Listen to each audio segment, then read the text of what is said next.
ಕಾಂಗ್ರೆಸ್ ಪಾರ್ಟಿಯ ನಿಲುವೇನು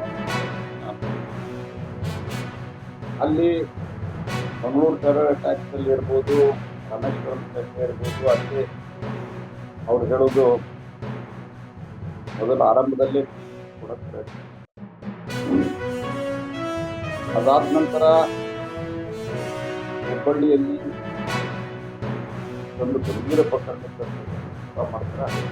ಬಹಳ ಹಾಗಾಗಿ ಇಂಡೈರೆಕ್ಟ್ ಆಗಿ ಇದೊಂದು ರೀತಿ ಭಯೋತ್ಪಾದನೆ. ಕಾಂಗ್ರೆಸ್ ದೇಶದ ಸುರಕ್ಷತೆ ಜೊತೆಗೆ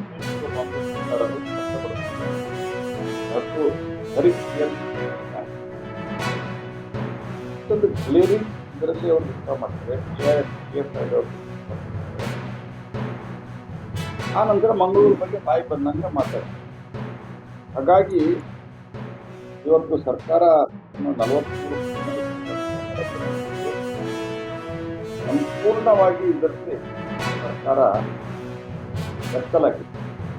ಈ ರೀತಿಯಾದಂತಹ ಒಂದು ಚಿತ್ರೀಕರಣ ಇದು ದೇಶದ ಸುರಕ್ಷತೆ ಕೂಡ ಒಂದು ದಿವಸ ಬರ್ತದೆ, ರಾಜ್ಯದ ಸುರಕ್ಷತೆಗೂ ಬರ್ತದೆ. ಯಾಕಂದ್ರೆ feel it is A safe place. ಏನ್ ಮಾಡಕ್ ಹೊರಟಿದ್ದಾರೆ ಕಾಂಗ್ರೆಸ್ ಪಾರ್ಟಿ?